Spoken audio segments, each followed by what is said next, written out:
Welcome back. The business sector through the Chamber of Commerce is making a concerted effort to ensure that everyone is catered to during times of impending natural disasters.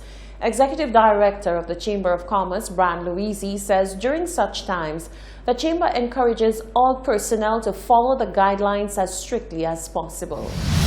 Executive Director of the Chamber of Commerce, Brian Louisi, took part in a pre-strike meeting of the National Emergency Management Advisory Committee, NEMAC, which was chaired by Prime Minister Alan Shastney on Monday, to ensure that the business community was clear on the national shutdown, which was issued by the PM himself. Louisi told Hot 7 News that he attended the meeting to get the clear signals from the government and to be sure that there were no misunderstandings between employers and employees. As the representative of the Chamber, I wanted to get some very clear signals from the government and to ensure that the messages given out are very clear so that people know on a timely basis what the government's plans are and that the national shutdown is issued early, that there's clarity in the fact that businesses close by 4:30 and that essential services in terms of the business community, which refer to the supermarkets, hardware, drugstores, gas stations, close at 6 o'clock, giving them 2 hours to get their staff home.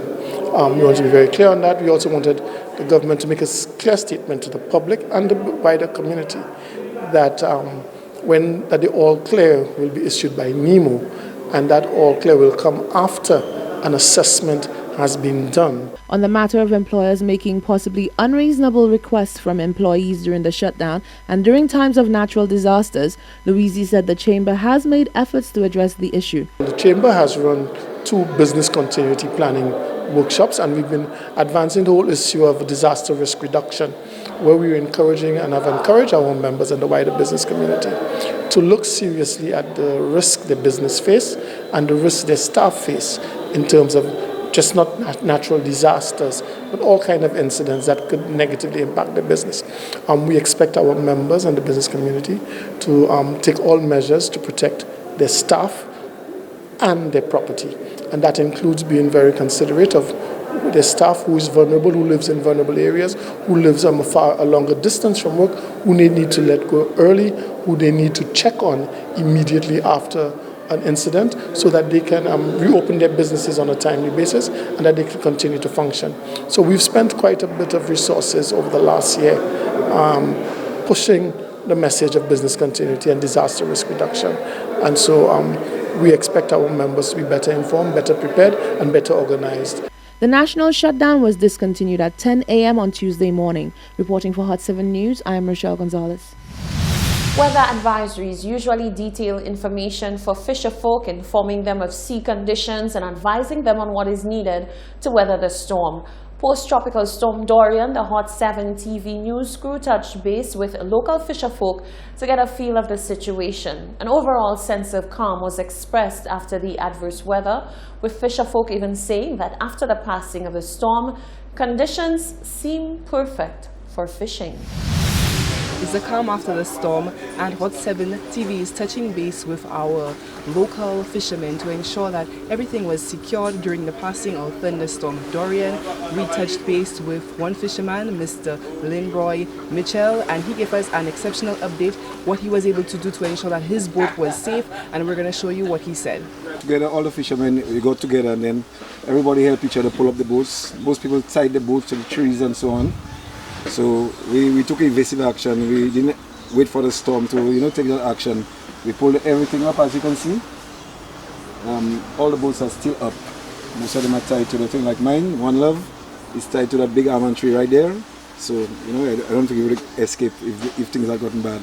So as the all clear has been given, are you going to venture out? Yeah, well, I guess after a storm there's a calm. As you can see, it looks like the sea has gotten a calm. And then when we checked the weather report this morning, the waves were 5 to 10 feet. Now, if it gets lower than that, 5 to 8 feet is still good, it's still manageable on that side. So these conditions that come after the storm, what does it mean for you as a fisherman? Is it beneficial? What is it? No, well, and it's cleared up now. So as you can see all the landmarks. What we do, we operate on landmarks, and most of the fishermen here, we have GPS trackers. So we well organized, most of us, but there's no benefit really. I think what happened is that the storm was mostly on land. So if it's a storm that is on the sea where the sea gets high and it causes a lot of things, the fish pots like pot fishing will be difficult for a fisherman. The pots might shift from one location to another place on the sea. That will be where your mark is not, where you didn't put them. But in that case, the storm was mostly on land and so on. The fishermen have touted the exceptional job that was done by Nemo in updating them in all matters regarding the passing of Dorian. Right now they're saying that it's great weather for them to go out and get some a really good catch, and we're just hoping that everyone at home stayed safe. And now that the all clear has been given by the government and Nemo, we're looking to just everybody get back to work and the island to regain a sense of normalcy. Reporting for Hot 7 News, I am Solange Alfred. Massey Stores Limited recently hosted its award ceremony and workshop for children of its team members. 8 students received scholarships, joining an estimated 100 students who already benefited from the Massey scholarships to attain their secondary school education.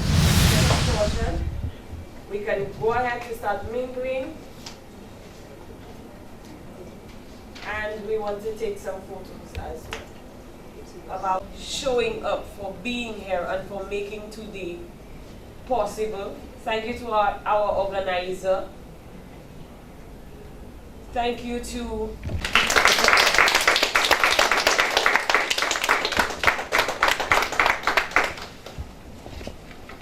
we have come to the end of our ceremony, our head table. Thank you for all of the remarks. Thank you to our guest speaker for giving such scholarship and grant workshop at Massey Stores.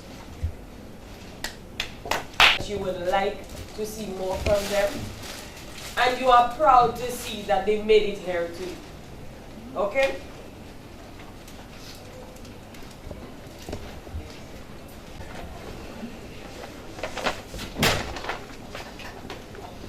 Kirian.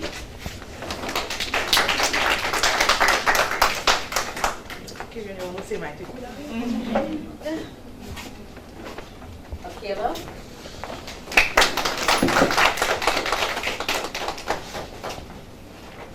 Ashley.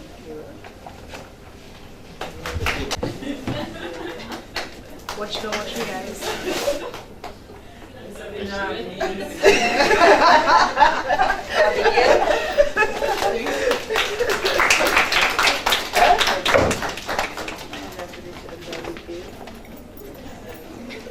Chloe.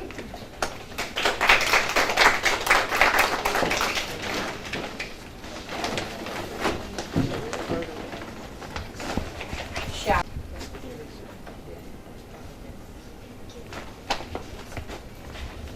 Talia.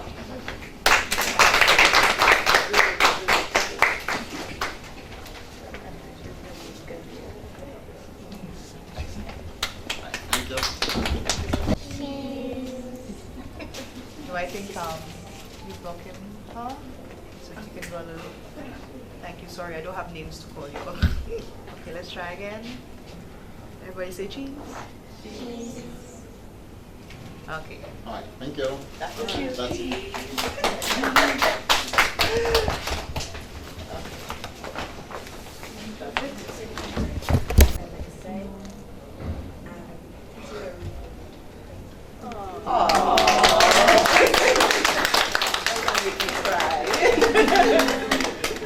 The second.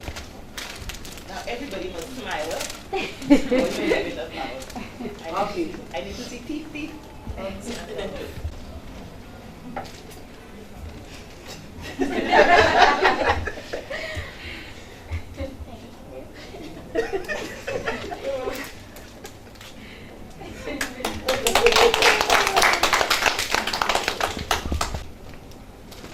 Thank you for everything that I've done for you.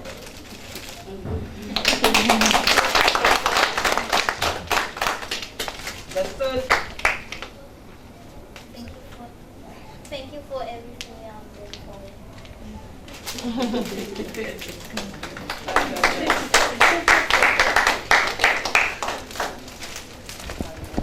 I'd like to thank you for making everything possible for me, because if it wasn't for you, I wouldn't be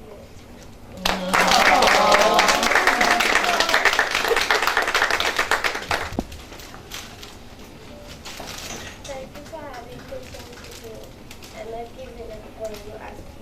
homework and I will tell you no surprise.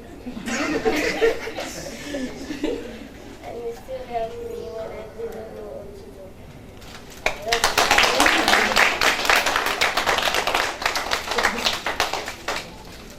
And finally, Abigail Ray. Thank you for everything that you have done for me.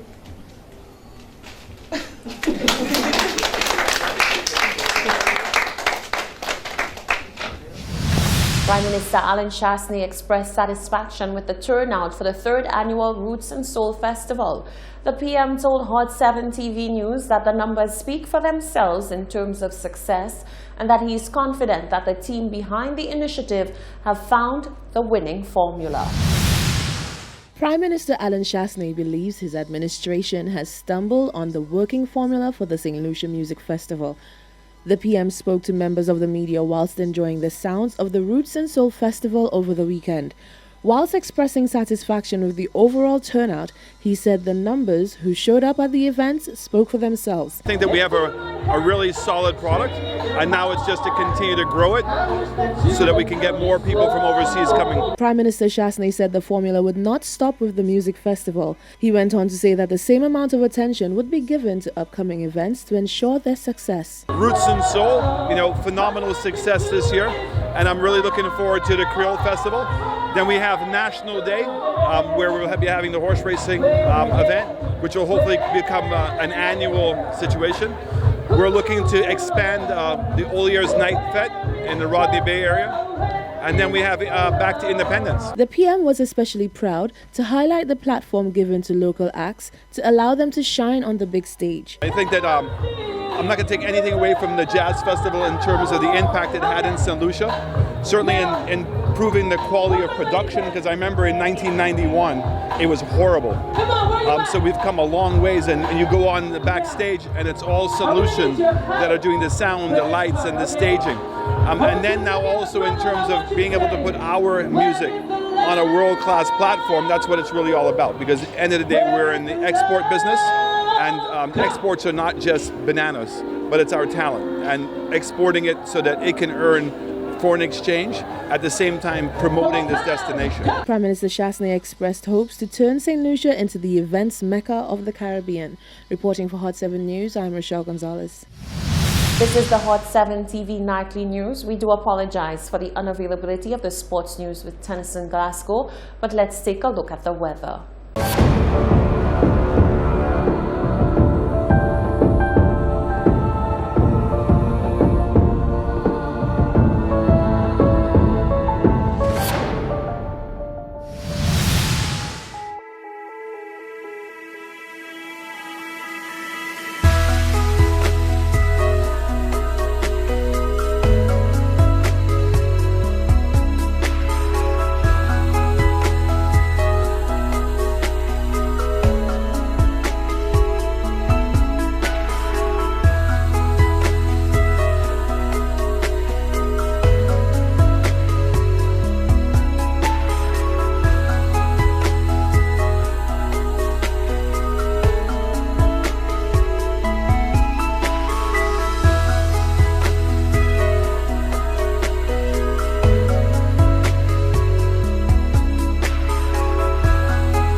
With that, we come to the end of the Hot 7 TV Nightly News for today, Tuesday, the 27th of August, 2019.